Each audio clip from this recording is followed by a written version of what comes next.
A'udzubillahiminashaitanirrajim. Bismillahirrahmanirrahim. Ladies and gentlemen, Assalamu alaikum. This is me, Sara Baloch, and I warmly welcome each one of you to the mega transmission of PSL Season 9. We call it Cadbury Dairy Milk PSL Hangama. The show has been presented to you by Lifebuoy Herbal Shampoo, brought to you by Neo by Kaizen Paints, powered by HBL and refreshed by Coke. Janab, I hope you guys are keeping yourself well and all set to ace the evening, because guess what?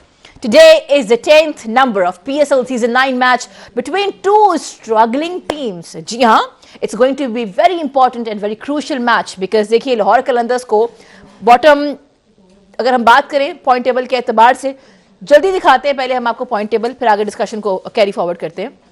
जनाब, मुल्तान सुल्तान की हम बात करें तो point table के एतबार से 4 matches खेले, 3 जीते 1 हारे, having 6 points with the net run rate of 0.81.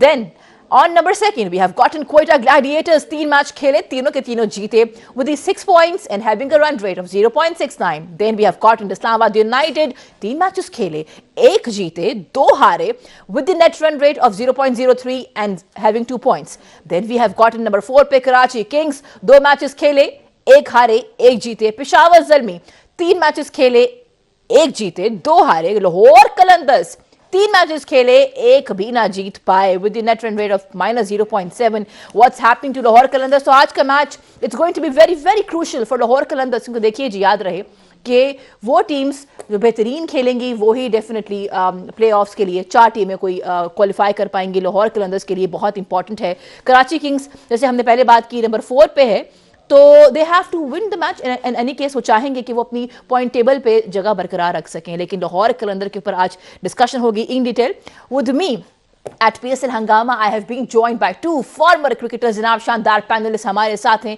एक तरफ पाकिस्तान के former captain mister Salim Malik is here with us. अस्सलाम वालेकुम सर। अस्सलाम वालेकुम सारा, कैसी हैं? Sir, Alhamdulillah, so good to have you. And then, with wearing this purple hue on our sets, we have gotten a sensational former pacer, जो कि test cricket का बहुत बड़ा नाम है। अब्दुल रऊफ साहब is with us. अस्सलाम वालेकुम जी, how are you? जी वालेकुम सलाम। बिल्कुल Gentlemen, you look amazing and especially I'm loving the color. क्या बात है? वहाँ ठीक नहीं आ रहा, वहाँ पे क्या आ रहा है? ये पर्पल है, वहाँ पे ब्लू आ रहा है। अब मेरा येलो आ रहा है ना।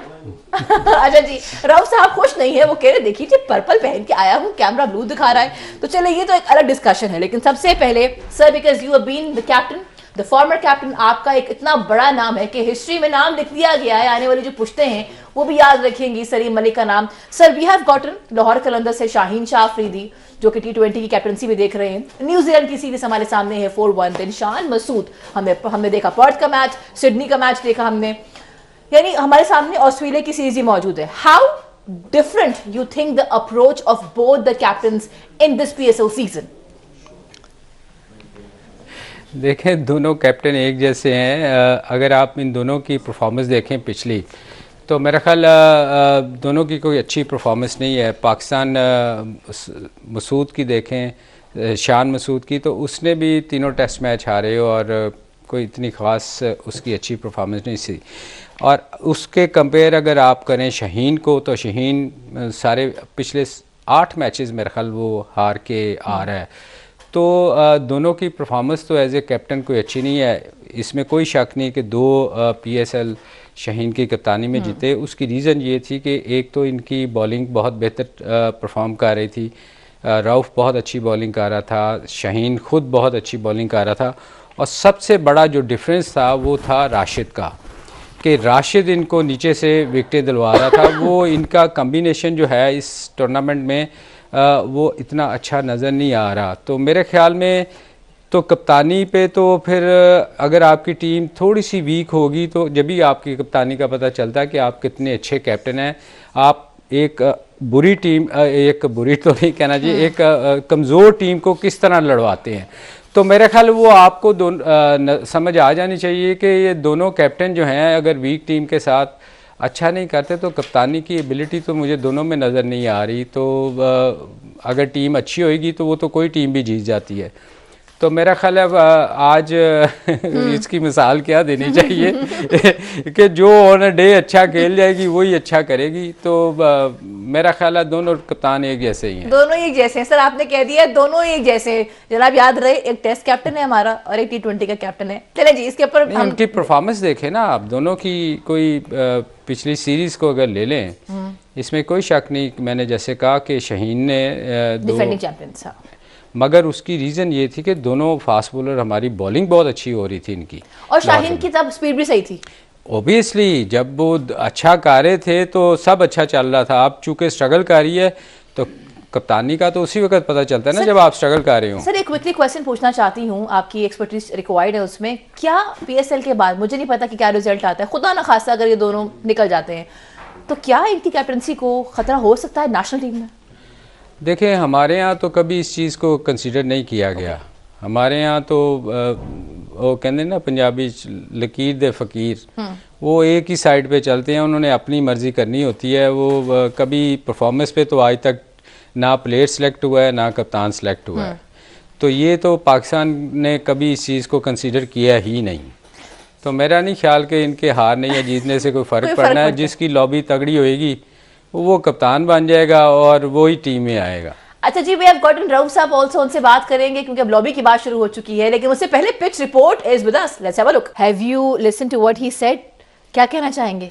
देखिए, मुझे उनकी तो इतनी खास समझ नहीं आई, मगर जो मेरी सेंस है क्रिकेट की उसके मुताबिक तो जो पिच है कराची स्टेडियम की, और काफ़ी 2-3 दिन से जो धूप पड़ रही है तो पिच काफ़ी ज़्यादा ड्राई हो चुकी होगी। और उसमें अब होगा क्या, अब देखेंगे, जिस तरह आप लास्ट मैच में पिच पे बात करते थे कि मॉइस्चर था, ओवरकास्ट कंडीशंस थी और विंटर थी, तो उसकी वजह से जो सीम बॉलर थे उनको बहुत ज़्यादा हेल्प मिल रही थी।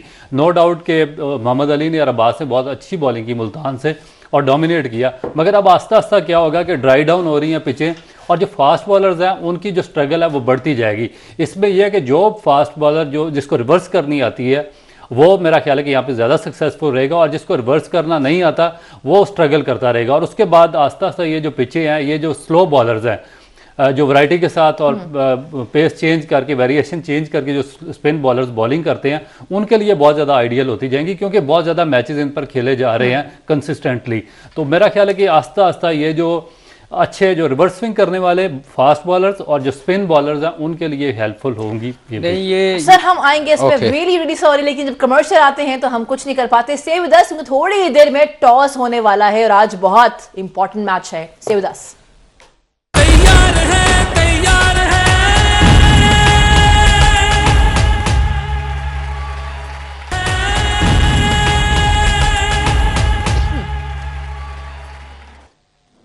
Welcome back. You've been watching our special transmission of PSL Season 9. We call it Cadbury Dairy Milk PSL Hangama. The show has been presented to you by Lifebuoy Herbal Shampoo, brought to you by Neo by Kaizen Paints, powered by HBO and refreshed by Coke. जनाब, जहां बात हो रही थी पाकिस्तान की एक बहुत बुरी शिकस्त जो हमें देखना नसीब हुई against Australia, and that too in Australia, वो भूल नहीं सकते हम। वहीं पे हम देख रहे हैं भारत को, अगर हम देखें हाई स्कोरिंग मैचेस हो रहे हैं। टेस्ट सीरीज की बात हो रही है जनाब, इंग्लैंड का टूर है इन इंडिया। और थर्ड मैच की अगर हम थोड़ा सा डिस्कशन करें, because off the record me and Rauf we were discussing कि इंडिया इज शाइनिंग, यानी फॉर्मेट देखें T20 का, उनका देखें टेस्ट का, या हम बात करें ODI, मतलब दे आर सो प्रोग्रेसिव। सो राउफ जी, अभी हम अगर बात करें इनके थर्ड टेस्ट मैच की, उसमें हमने देखा है किस तरीके से जडेजा ने दोनों इनिंग्स में मिला के 7 विकेट्स ली हैं, और ये एक ऐसा ऑलराउंडर बन गया है। And I was just thinking कि पाकिस्तान में शायद एक डेकेड हो गया है, अब्दुल रज़ाक के बाद कोई ऑलराउंडर आ नहीं सका। तो ये तो बहुत ही एक डिसअपॉइंटिंग फैक्टर है कि 10 साल में कोई आया नहीं। देखिए, पाकिस्तान कोशिश कर रहा है डेवलप करने की मोहम्मद नवाज़ को और शादाब खान को, मगर जो एक्सपेक्टेशन है पाकिस्तान क्रिकेट बोर्ड की उसके मुताबिक ये परफॉर्म नहीं कर रहे, और इनकी जो परफॉर्मेंस है वो नीचे जा रही है। जहाँ तक आपने बात की है जो इंग्लैंड और जो सीरीज़ है इंडिया की, वो बड़ी आउटस्टैंडिंग और बड़ी सेंसेशनल सीरीज़ हो रही है। 2-1 अभी तक इंडिया को उसमें लीड है, और स्पेशली जो थर्ड टेस्ट मैच हुआ बड़ा आउटस्टैंडिंग मैच खेला गया। उसमें जायसवाल ने डबल 100 किया, और जब सिर्फ उसकी मेरे ख्याल में 22 ईयर्स एज है, और सेकंड कंसेक्टिव उसकी डबल सेंचुरी है इस टेस्ट सीरीज़ में। और मेरा ख्याल है कि सेकंड दुनिया के जो कम उम्र तरीन वो प्लेयर बन चुके हैं जिन्होंने 2 टेस्ट मैचेस में 2 डबल सेंचुरियाँ कर दी हैं। और इनकी स्टोरी जो बड़ी, सलीम भाई, इमोशनल स्टोरी है कि ये बम्बई आए और वहाँ पर इन्होंने एक टेंट में रहना शुरू कर दिया और 3 साल तक एक टेंट में ये रहते रहे और वहाँ पर एक छोटी सी शॉप थी, वहाँ पे पानपुरी वगैरह ये बेचते रहे। तो वहाँ पे इनको एक ज्वाला सिंह है उनके कोच, उन्होंने इनको फाइंड आउट किया और उन्होंने अपने घर में इनको जगह दी। उसके बाद फिर ये स्कूल क्रिकेट में खेले, वहाँ पर 2015 में इन्होंने एक ट्रिपल सेंचुरी स्कूल क्रिकेट में स्कोर की और इस तरह फिर इंडियन अंडर 19 स्क्वाड का हिस्सा बने, वहाँ पर इन्होंने बड़ा आउटस्टैंडिंग परफॉर्म किया। फिर इन्होंने आज ये जो टेस्ट सीरीज़ खेली है इसमें बड़ी आउटस्टैंडिंग इन्होंने परफॉर्मेंस दी है इसने जायसवाल ने, और मेरा ख्याल है कि बड़ी एक मोटिवेशनल स्टोरी है। इन्होंने बहुत ज़्यादा हार्ड वर्क किया, बहुत ज़्यादा स्ट्रगल किया और आखिर पे इंडिया को एक ऐसा प्लेयर मिला जो कि रोहित शर्मा को और जो विराट कोहली जैसे एक मेगा सुपरस्टार्स हैं उनको रिप्लेस करने जा रहा है कि 2 मैचेस में 2 कंसेक्यूटिव सेंचुरियाँ, और वो भी इंग्लैंड की जो बड़ा टफ बॉलिंग अटैक है उसके खिलाफ। तो मेरा ख्याल है कि पाकिस्तान को भी देखना चाहिए थोड़ा सा कि जो वो यंग प्लेयर डेवलप कर रहे हैं। अभी हमारी ऑस्ट्रेलिया की सीरीज़ हुई है और फिर उसके बाद हमारी जो यहाँ पर 3 सीरीज़ हुई हैं उसमें कोई ऐसा प्लेयर सामने आया नहीं है कि जो जिस तरह इंडिया में शुभमन गिल आ रहे हैं, जायसवाल आ रहे हैं और ये जो बाकी प्लेयर सिराज वगैरह आ रहे हैं, इस तरह का कोई प्लेयर हम डेवलप नहीं कर रहे हैं। हमने कोई नहीं ढूंढा, हमने ये नवाज को शायद ढूंढा हो ऐसे ही। नवाज को मेरा ख्याल है कि पिछले 5-6 साल से पाकिस्तान नवाज को हम ढूंढ ही रहे हैं तो मसला है, आपको लगता है क्योंकि आप लोग you the pioneers right, you the living legends, मुझे तो इतना पता ही नहीं है। I want to ask you one thing sir, क्या ये टेस्ट क्रिकेट ना खेलने की वजह से हो रहा है, ज्यादा ना खेलने की वजह से? नहीं, ऐसी बात नहीं। हमारा देखिए डोमेस्टिक स्ट्रक्चर जो है ना वो ठीक नहीं है। हम बार बार बात करते हैं कि हम उस पर कॉन्सेंट्रेट नहीं करते। कुछ लोग ऐसे हैं जो सिर्फ T20 खेलते हैं, जैसे रऊफ ने रिफ्यूज़ कर दिया था, हारिस ने खेलने से। तो ये चीज़ें नहीं होनी चाहिए। जितनी देर हम अपनी डोमेस्टिक क्रिकेट को प्रमोट नहीं करेंगे, हम इस तरह के प्लेयर नहीं निकाल सकते। उसके लिए हमें बहुत मेहनत की ज़रूरत है। हमारा जो डोमेस्टिक क्रिकेट है उसको बहुत ज़्यादा इम्प्रूव करने की ज़रूरत है। उस पर हम काम नहीं कर रहे। हम लोग चले गए हैं लीगों के ऊपर, इंडिया भी गई है लीग के ऊपर, लेकिन IPL मगर वो उनकी रणजी ट्रॉफी और वो देखें उसमें इतना कंपटीशन है कि वहाँ से एक के बाद दूसरा प्लेयर निकल रहा है, जबकि हमारे यहाँ सिर्फ हम कंसंट्रेट कर रहे हैं कि 1-50 करें और लीग खेले, और पाकिस्तान टेस्ट मैच को बिल्कुल हम पीछे छोड़ते जा रहे हैं। मैं हमेशा कहता हूँ कि ये जो यंगस्टर हैं ना, छोटे बच्चे, इनको तो T20 के करीब भी नहीं आने देना चाहिए। होता क्या है कि हमारी टेक्निक T20 की बन जाती है। हम जब टेस्ट मैच या फर्स्ट क्लास मैचेस हम खेलते नहीं, हम फिर स्ट्रगल करते हैं। ये जो 16 तक है ना, ये बिल्कुल T20 बच्चों को खेलने नहीं देनी चाहिए। उनकी टेक्निक पे काम करना चाहिए ताकि वो जब इस गेम T20 में आएँ तो उनकी एटलीस्ट टेक्निक ठीक हो। वो ये ना हो कि आके वो उसको समझ ही ना आए कि मैं क्या कर रहा हूँ, क्योंकि हम स्ट्रगल क्या कर रहे हैं, हमें अच्छे प्लेयर नहीं मिल रहे। हम T20 में आके उल्टी सीधी हिटें मारते हैं और 50 करते हैं। फिर हमारे अखबार और जर्नलिस्ट और हमारे ही लोग उनके हम कहते हैं कि ये बहुत बड़ा प्लेयर है, इसको पाकिस्तान टीम में चांस देना चाहिए। हमें उस पर काम करना चाहिए जो काम करने वाले हैं। अच्छा, जहां बात हो रही है जनाब भारत की, वहां पे हमने डिस्कशन किया कि 3rd टेस्ट मैच में जो उन्होंने रन्स ऑन बोर्ड किए थे ना, बहुत हाई स्कोरिंग मैच था, 445 रन्स ऑन बोर्ड किए। इंग्लैंड आया, got all out on 3-119 runs. उसके बाद दोबारा आता है जनाब भारत और 430 करके डिक्लेयर कर देता है। फिर इंग्लैंड आता है 122 पे ऑल आउट। तो इंग्लैंड से तो नहीं हो पा रहा, लेकिन अगर हम बात करें फर्स्ट इनिंग्स की, sir I come to you. Rohit Sharma ने जनाब क्या बल्लेबाजी की है पहली इनिंग में। 131 रन्स उन्होंने ऑन बोर्ड किए हैं 196 बॉल पे विद स्ट्राइक रेट ऑफ 66.83। इनकी कैप्टनसी, इनकी इनिंग्स को, इनकी बल्लेबाजी को आप how do you define and how do you see his as a batsman? देखें, इंडिया जो है ना, वो आप कभी भी किसी टीम को भी जो टूरिंग टीम होती है उसको आप देखें तो वो स्ट्रगल करती है वहाँ जाके, क्योंकि वो उनके स्पिनर इतनी अच्छी बॉलिंग करते हैं, क्योंकि बनाते ही वो स्पिन विकेट्स हैं। तो जो जितनी भी टीमें वहाँ जाती हैं, और फिर शामी वगैरह रिवर्स स्विंग करते हैं, बाकी बुमराह वगैरह वो रिवर्स स्विंग बहुत अच्छी करते हैं। तो हमेशा टीमें जो बाहर से आती हैं ना, वो स्ट्रगल करती हैं। तो इसमें कोई वो असल पता चलता है जब वो बाहर जाएंगे, वहाँ जाके जब बॉल स्विंग और सीम होता है तो वहाँ उनको भी प्रॉब्लम होती है। तो इंडिया बहुत तगड़ी टीम है, उसको हराना बड़ा मुश्किल है इंडिया में। सो आप ये कह रहे हैं कि कोई बिग डील नहीं है, मतलब भारत अच्छा खेलेगा? भारत में कभी भी भारत में किसी टीम को भी उससे वो हारी नहीं है, बहुत कम। सर ओडीआई वर्ल्ड कप नहीं मैं ओडीआई वर्ल्ड कप की नहीं, ये टेस्ट मैच की बात कर रही हैं आप। मैं टेस्ट मैच की बात कर रहा हूँ कि वो स्पिन विकेट बनाते हैं और उनको दूसरों को बहुत मुश्किल होती है, वो स्ट्रगल करते हैं हमेशा। अच्छा जी, ये बात तो हो गई कि होम ग्राउंड का उनको जो है ना फायदा है। देखते हैं कि आज लाहौर कलंदर को कोई फायदा होता है या कराची जो है वो बाजी ले जाता है। Sir we have gotten a caller, देखते हैं कौन हमारे साथ है। अस्सलाम वालेकुम जी, गुड इवनिंग। हेलो, अस्सलाम वालेकुम। सर अपनी टीवी की आवाज बंद कर दीजिए, बाद में रिपीट पे देख लीजिएगा। कैसे हैं आप, कौन बात कर रहे हैं? जी मैं आदिल बात कर रहा हूँ लाहौर से। जी, आप किससे सवाल करना चाहेंगे? जी मैं दरअसल ना ये शहनशाह अफरीदी को जो है ना वो थोड़ी सी एडवाइस देना चाहता हूँ कि देखें कि हर टाइम हालात एक जैसे नहीं रहते, हर टाइम बंदे के अंदर एक कैपेसिटी भी एक जैसी नहीं रहती, ठीक है। और कहते हैं कि शादी किसी किसी को रास आती है, तो मुझे लगता है कि शहनशाह अफरीदी को शादी। ऑलराइट जी, आई वुड अप्रिशिएट आप लोग कॉल करें तो सवाल करें। आपने तो खुद ही सवाल खुद ही जवाब कि जनाब शादी हो गई तो खेल नहीं पा रहे, क्या बात है। एनीवेज जी आगे बढ़ते हैं। इसका थोड़ा सा देखें, ये पर्सनल उसका है, ये शादी ब्याह, तो इसका मतलब है फिर शादी करनी नहीं चाहिए। सर वैसे भी शादी जो है लड्डू ऐसा है कि जो खाए पछताए, जो ना खाए पछताए। इस किस्म के सवाल बनते नहीं। प्लीज देखिए, इससे आप गुरेज कीजिए। On this note ladies and gentlemen, I have to move towards a short commercial break. साथ रहिएगा because we have to discuss the batting lineup of Lahore and Karachi Kings.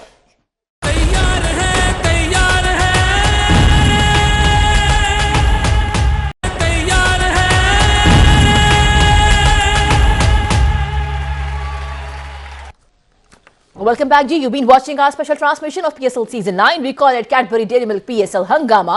This show has been presented to you by Lifebuoy Herbal Shampoo, brought to you by Neo by Kaizen Paints, powered by HBL and Refresh by Coke. Gentlemen, अभी हमने देखा, the news is कि Karachi Kings has chose to field first. Is it a wise decision by the captain Shan Masood?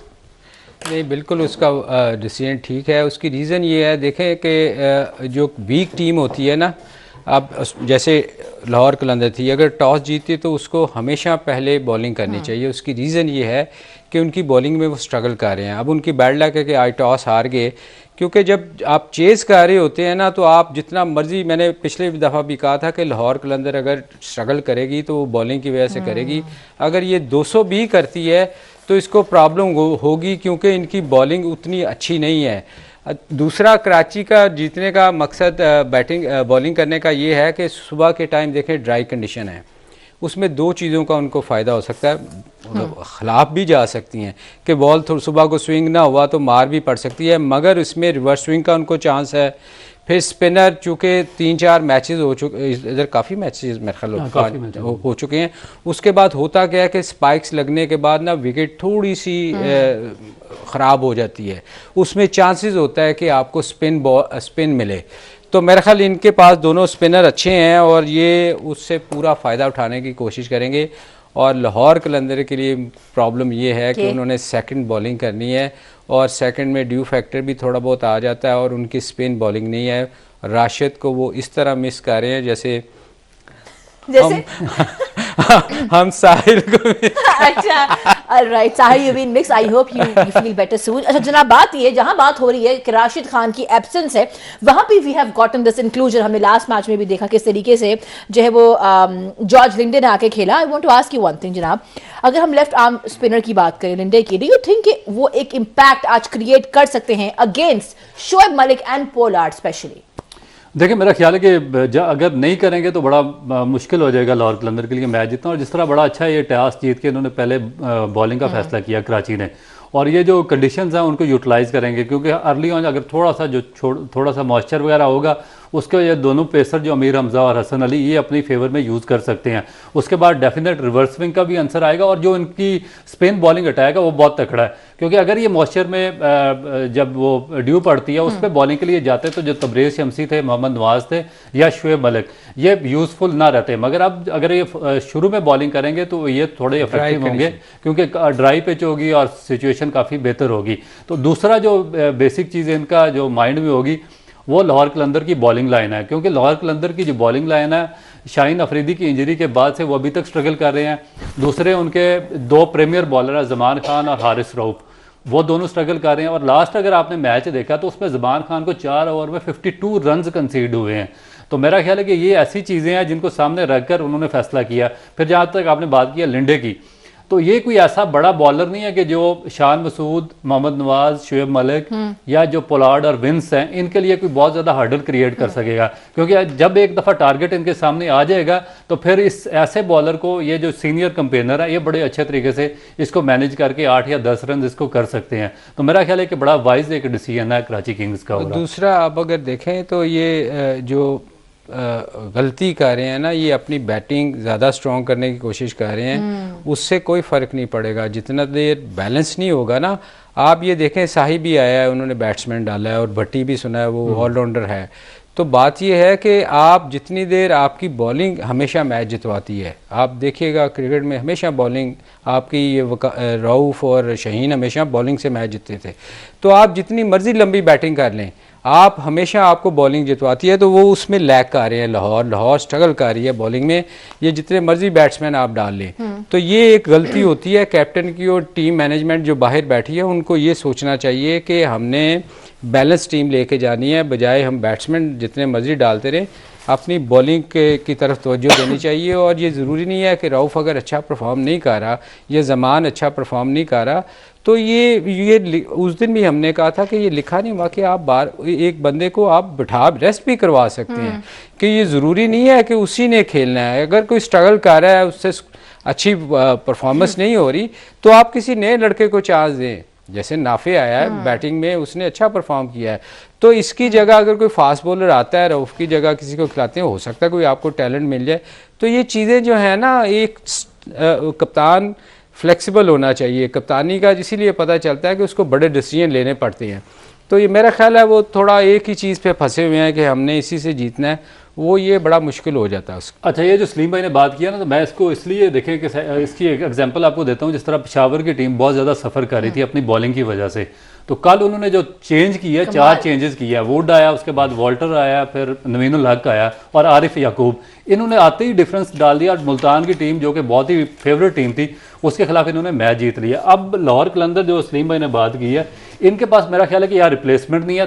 दूसरा जो उनके जो allrounder है David विजे, वो पहला मैच खेलने के बाद अनफिट हो गया, फिटनेस का मसाइला उनको। तो इनके पास मेरा ख्याल है कि ये जो 3 बॉलर्स हैं, या तो इनकी रिप्लेसमेंट नहीं है, या फिर इनकी जो मैनेजमेंट है उन पर इतना ज्यादा रिलाई कर रही है कि वो टूर्नामेंट का भी चांस ले लेंगे मगर इनको बाहर नहीं बिठाएंगे। अच्छा, ये बड़ी इंपॉर्टेंट बात है। आई थिंक हम ब्रेक पे जाएंगे और ब्रेक से वापस आके हम चेक करते हैं कि इनकी जो बेंच स्ट्रेंथ है उसमें कोई पेसर, कोई स्पिनर्स हैं कि नहीं, क्योंकि सर ने बहुत बड़ी बात की है कि अगर Haris is not performing so he should take a break. We will have a debate on it, stay with us.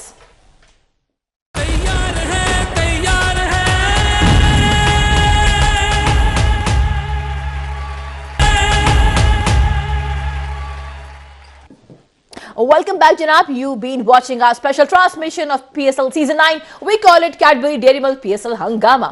This show has been presented to you by Lifebuoy Herbal Shampoo, brought to you by Neo by Kaizen Paint, powered by HPL and refreshed by Coke. Having said that, it's the 10th number of PSL match between two struggling teams. एक तरफ है जनाब लाहौर कलंदर्स और दूसरी side पे कराची। वैसे मुझे याद है जब भी कराची लाहौर का मैच होता है ना तो एक मैदान जंग क्रिएट हो जाता है, लेकिन इस बार कौन सी जंग, क्योंकि दोनों के हालात एक जैसे हैं। बकौल सलीम मलिक साहब के दोनों कैप्टन भी एक जैसे ही हैं। अच्छा जी, तो sir I wanted to ask you something. Break पे जाने से पहले हम डिस्कस कर रहे थे कि हारिस को और शायद शाहीन को भी according to sir Saleem break देना चाहिए ताकि अब वो वापस आए ना जरा बैक विद द बैंक। लेकिन अभी जो हमारे पास बेंच स्ट्रेंथ मौजूद है लाहौर कलंदर्स की, उसमें एक इमरान जूनियर है who happens to be an all-rounder, and then we have gotten Tayyab Abbas. Do you think कि ये रिप्लेसमेंट हो सकती है इन लोगों की? देखिए, मेरा ख्याल है कि ये जेन्युइन फास्ट बॉलर है, जो हारिस रऊफ है, ज़मान खान है या शाहीन अफरीदी हैं, मगर ये जो बेंच स्ट्रेंथ है ये मीडियम पेसर है। इमरान भी मीडियम पेसर है, तैयब भी, और उसके बाद इनको जो सबसे ज़्यादा जो प्रॉब्लम आई है वो डेविड विजे से आई है, क्योंकि वो ना तो लेटर ऑर्डर बैट्समैन भी बहुत अच्छे थे और इसके अलावा बॉलिंग में भी 3-4 ओवर वो कर दिया करते थे। मगर अब प्रॉब्लम ये आ रहा है कि इनके पास अगर इनका कोई बॉलर रन कंसीव करता है तो उसकी रिप्लेसमेंट पर इनके पास दूसरा कोई ऐसा बॉलर मौजूद नहीं है कि जो कि उसको फुलफिल कर सके। अब देखेंगे जिस तरह कराची का जो लास्ट मैच हुआ उसमें शुएब मलिक ने पहले ओवर में ब्रेक थ्रू दे दिया था उन्होंने, पहले विकेट ली, 1 ओवर किया, और उसके बाद फिर जो उनके रेगुलर स्पिनर थे नवाज और तबरेज शमसी, उन्होंने आके डोमिनेट किया। हसन अली ने 3 विकेटें ली हैं और इस तरह मैच फिनिश किया।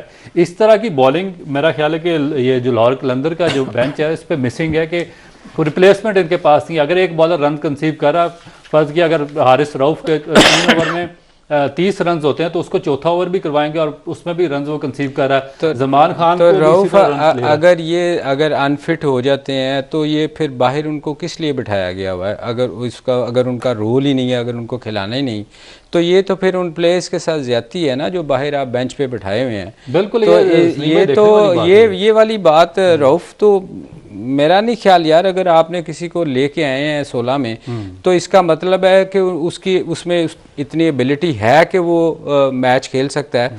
तो फिर अगर कोई प्लेयर अच्छा परफॉर्म नहीं कर रहा तो उसकी जगह उसको खिलाना चाहिए। दूसरी बात ये कि रऊफ ये एक बड़ा मैच, ये टूर्नामेंट स्टार्ट होने से पहले इन्होंने कहा था कि हम एक सरप्राइज लेके आएंगे लाहौर के अंदर। दफा कहते हैं वो कौन सा सरप्राइज है? कोई आपको कुछ नजर आ रहा है सरप्राइज इसमें? शायद चौथे मैच के बाद कोई नजर आए क्योंकि वो सरप्राइज सारा हम सब वेट कर रहे हैं कि वो सरप्राइज क्या था। सर मुझे लग रहा है कि सरप्राइज तो नहीं है, लेकिन बिकॉज ऑफ कोर्स अब आजकल मैं लाहौर में हूँ तो I still hope for Karachi कि कराची विन करे, ठीक है ना, ऑन अ रिकॉर्ड। लेकिन आई थिंक सर जो इंक्लूजन हुई है ना आज शाय हॉप की अब्दुल्ला शफीक की जगह, by the way we have gotten this inclusion in playing 11 of Lahore Qalandars.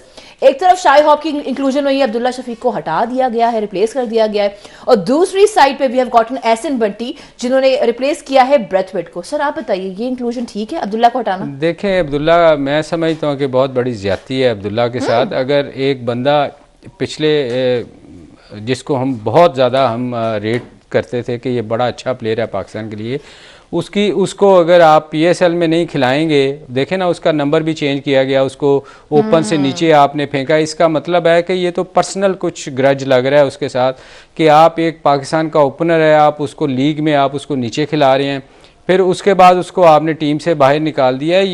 ये सोचने वाली बात है। और आप अपने प्लेयर्स को अगर कंसीडर नहीं करेंगे इस टूर्नामेंट में तो फिर आप वो कहाँ जाके खेलेंगे? तो ये मेरा ख्याल अब्दुल्ला के साथ बहुत बड़ी ज्यादती इन्होंने की है कि उसको बाहर निकाल दिया गया। ब्रेथवेट था और बहुत सारे प्लेयर ऐसे हैं जो उनकी रिप्लेसमेंट हो सकती थी। अब्दुल्ला के साथ इन्होंने ये मेरा अपना पर्सनल ओपिनियन है कि ज्यादती की है। अच्छा, जहां बात हो रही है अब्दुल्ला की, वहां पे मुझे ऐसा लगता है कि शोएब मलिक की अगर हम इनिंग की बात करें, 29 बॉल्स पे 29 रन्स किए उन्होंने, बॉलिंग कमाल थी।